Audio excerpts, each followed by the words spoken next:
we have learned different properties of rational number. The properties that we have learned are closure property, commutative property, associative property, and distributive property. Now, where to use those properties? We will use those properties to make our calculation easy. How to do it?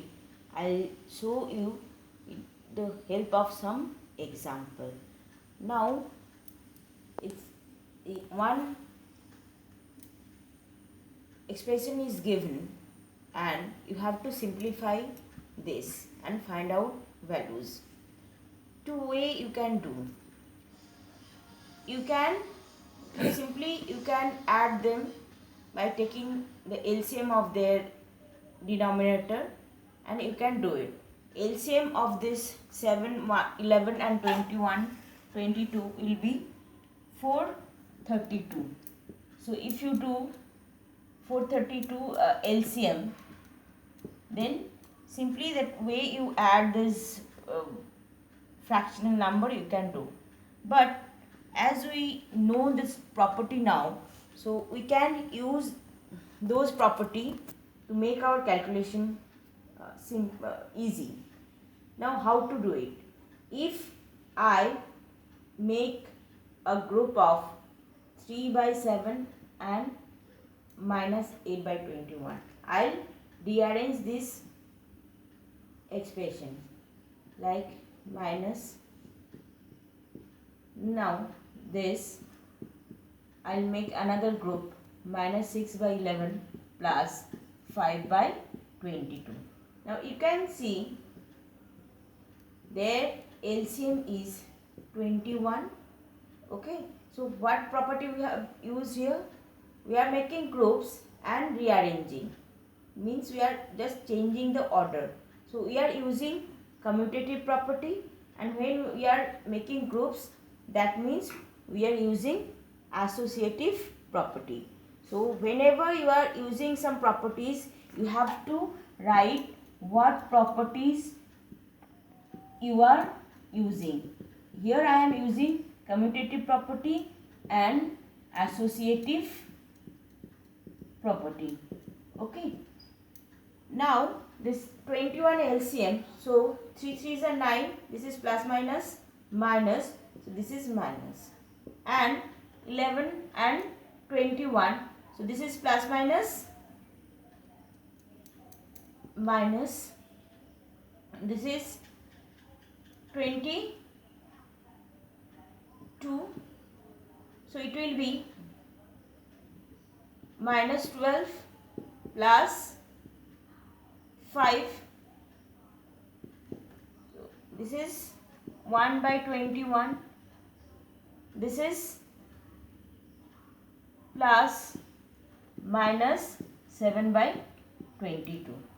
Now we have to just take out their LCM and you have to do it. Okay, you complete that calculation. Next, another expression is given, minus 4 by 5 into 3 by 7 into 15 by 16 into minus 14 by 9. Simply we can multiply all its numerator and multiply all its denominator. But instead of doing that, if we rearrange this rational number like minus 4 by 5 into 15 by 16 and 3 by 7 into minus 14 by 9. Now this will cancel, this cancel, okay, and 2, this is 3. So what remains here? Minus 3 by 4 into minus 2 by 3. So this is minus minus plus, and this will get cancelled 2. So this is minus minus plus, so 1 by 2 is your answer. This way you can do this calculation very easily. Now, what property you have used here? First, you have rearranged. That means you have used commutative property. Then you have made groups. So you have used associative property. So here also I have used commutative property and associative property. Okay, same way when you can use this property, it is commutative property, associative property or distributive property to make your calculation easy. Next is I will talk about additive identity. We talk about additive identity.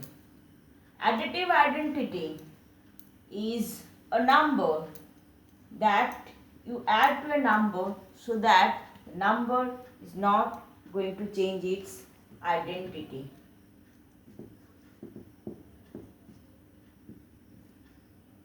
Now, which number, when you add to a number and the number is not going to change, it is 0.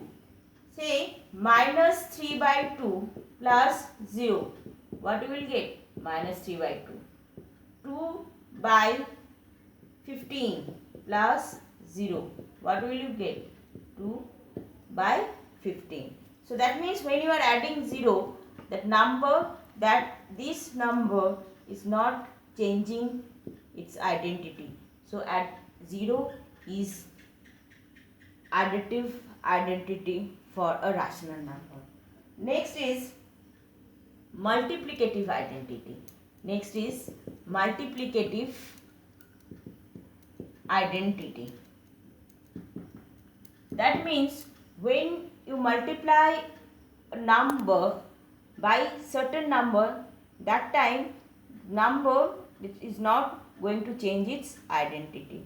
So if I multiply 2 by 3 into 1, what will you get? 2 by 3. If I multiply minus 17 by 3 into 1, you will get minus 17 by 3. In both the case, when you are multiplied, when will you multiply by 1, the number is not going to change. So that we can say 1 is multiplicative identity for a rational number. Next is additive inverse. Next is additive inverse. Additive inverse means the number you add to a number to get 0. Say a rational number 5 by 7. You have to add a number so that you get 0. So what we have to add? Minus 5 by 7. So minus 5 by 7 is its additive identity. If any positive rational number, you will get a negative additive inverse. If a negative rational number, you will get a positive additive inverse.